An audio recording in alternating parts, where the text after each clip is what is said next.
சகோதரர்கள் அனைவருக்கும் வருகை இருந்திருக்கிற பெரியோர்கள், தாய்மார்கள், சகோதரர்கள் அனைவருக்கும் என்னுடைய அன்பான வணக்கங்கள்.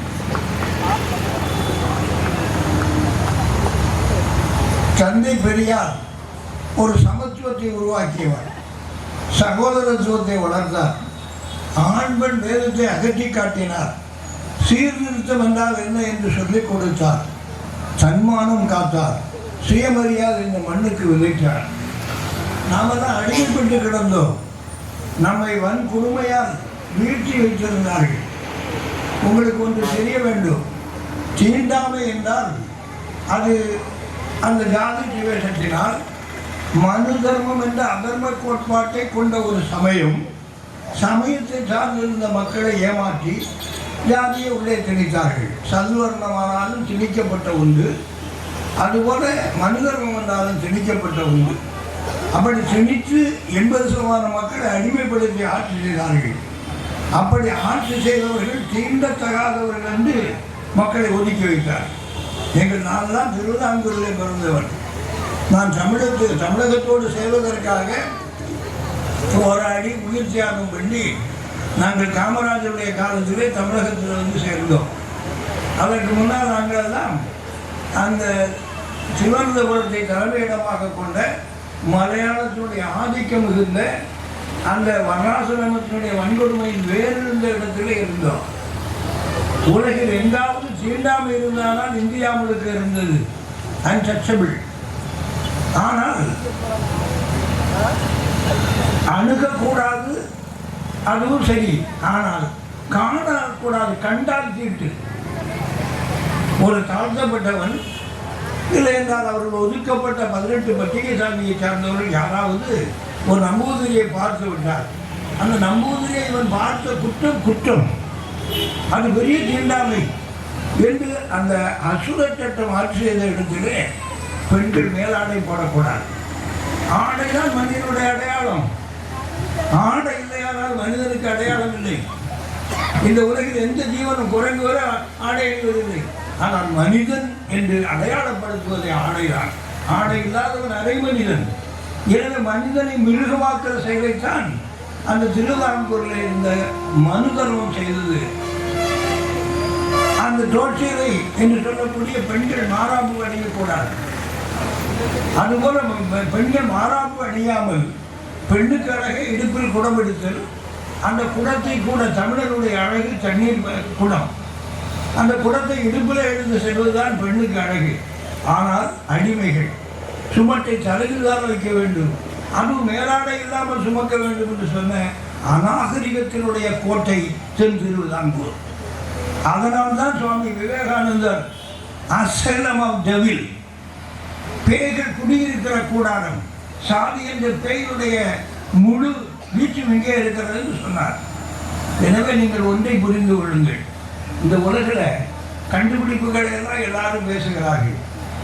மண்பானையை கண்டுபிடித்தவன் யார்? இல்லை, பானை இருந்தால் தானே சோறாக்க முடியும்.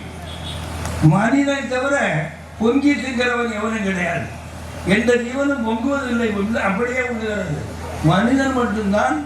அதனால்தான் அவன் பொங்கல், தமிழன் பொங்கலை கொண்டாடுகிறான் பொது விழாவாக. அந்த பொங்கல் பொங்குகிற பானை தமிழன் கண்டுபிடித்தது. தமிழன் அல்ல, ஆதி மனிதன் இந்த உலகிலே முதலாக நாகரிகத்தினுடைய அடையாளமே பானை தான். நமது சின்னம் பானை என்று இன்று வந்திருக்கிறது நீங்கள் நினைக்க வேண்டாம். தமிழனுடைய சின்னமே பானை தான். யாராவது மறக்க முடியுமா? பொங்கல் பானை அவனுடைய அடையாளங்க. அவனுடைய அடையாளம் இல்லை, மானுடத்தினுடைய அடையாளம் அதுதான். இந்த தண்ணீர் எடுத்து வைக்கணும் பானை, இல்லைன்னா நாய்களை போல ஆடு மாடுகளை போல ஓடைகளை போய் தண்ணியை குடிக்கணும். அவன் எடுத்து வைக்கிற அளவுக்கு, கொண்டு செல்கிற அளவுக்கு குடம்.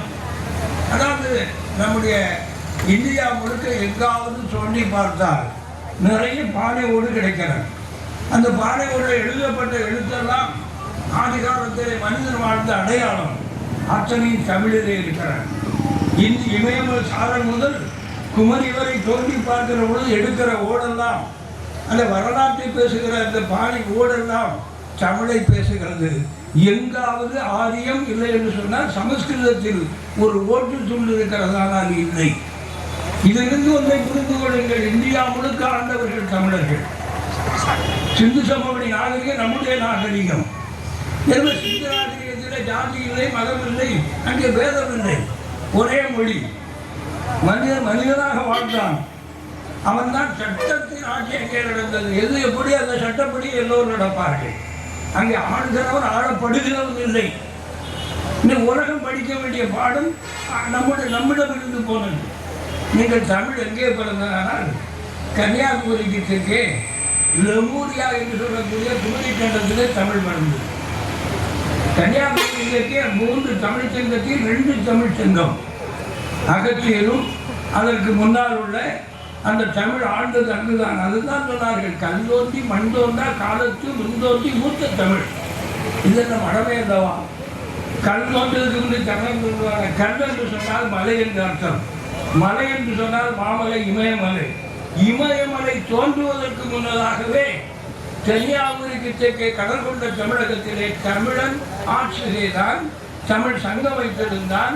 எனவே ஒரு நாகரிகமான மனித குலத்தினுடைய மேன்மை அங்கே இருந்தது என்பதை சொல்வது அந்த வார்த்தை. எனவே கன்னியாகுமரிக்கு தெற்கே கடல் கொண்ட பொழுதுதான், அங்கே நிலம் சார்ந்த பொழுதுதான், பகுதி யாரும் பண்பலி எடுக்கமும் கடல் கொண்ட பொழுதுதான் இங்கே இமயம் தோன்றியது. நீங்க இமயமலைன்னா எப்போது நினைக்காங்க, ஏமாற்றுகிறான். நீங்க இமயமலையை விட உயர்ந்த மலை கன்னியாகுமரிக்கு தெற்கே இருக்கிற கடலுக்குள்ளே இருக்கிறது. கைலாயம் எங்கே இருக்கிறதா? தெற்கே இருக்கிறது. ராமாயணம் எங்கே நடந்தாலும் தெற்கே நடந்தது. அங்கே வடக்கே யாரும் இல்லை. அயோத்தி எங்கே இருக்கு? அதான் தமிழன் சொன்னான். ராமன் இருக்கிற இடம் அயோத்தி. அயோத்தி இருக்கிற ராமன் இருப்பான் என்று நம்ப வேண்டாம் என்று சொன்னவன் தமிழன். ஏன்னா ராமன் என்பது ஒரு இலக்கணம், ராமன் என்பது ஒரு அடையாளம். ஆனால் இந்த ராமனை பட்டா போட பார்க்கிறார்கள். ஆவலீர் கங்கை அம்பி கடாவிய ஏழை வேடனின் தம்பி சோழன் மங்கை கொழுந்து என்று சொன்ன வைகவாய் என்று சொல்லக்கூடிய ஜாதியத்திற்கப்பால் சமத்துவத்தை பேசிய ராமன் இங்கே இன்று ராமத்தாலே மக்களை ஏமாற்றுகிறது. ஏமாற்றுத்தார்கள் இங்கே. எனவே நீங்கள் வரலாற்றை தெரிந்து கொண்டால் நாம் தோற்க மாட்டோம். நம்முடைய வரலாறு நமக்கு தெரியும். நாம் தான் இந்த உலகிற்கு நாகரிகத்தை கற்றுக் கொடுத்தவர்கள், நாம் தான் மதத்தை கொடுத்தவர்கள். திருநாடுடைய சிவனை போற்றி எந்நாட்டவருக்கு இறைவா போற்றி. இஸ்லாம் தோன்றுவதற்கு முன்னதாக, கிறிஸ்தவம் தோன்றுவதற்கு முன்னதாக, இந்த நாட்டில் இருக்கிற எந்த மதமும் தோன்றுவதற்கு முன்னதாக தமிழன் வாழ்ந்தார்.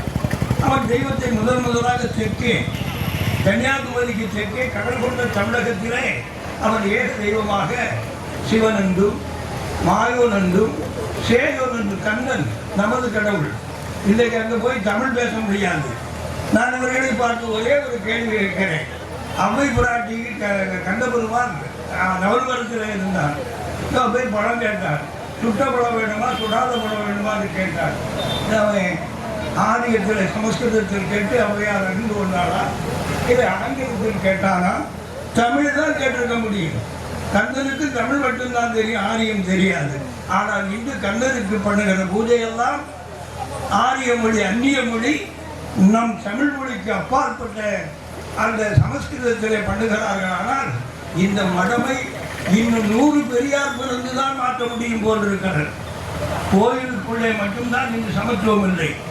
கோயிலுக்குள்ள ஆண்டவர் எல்லாருக்கும் பொது சொல்லுகிறார். அந்த ஆண்டவருடைய சன்னிதானத்துக்குள்ளே இன்று ஒரு ஜாதிக்காரன் தான் போக முடியும், ஒரு மொழி தான் அவருக்கு தெரியும். ஆண்டவனுக்கு தமிழ் தெரியாதா? கந்தனுக்கு தமிழ் தெரியாதா? என பெரியார் சொன்னார்கள். அவர் பொய் பேசல, அவர் நேர்மையா பிடிச்சாரு.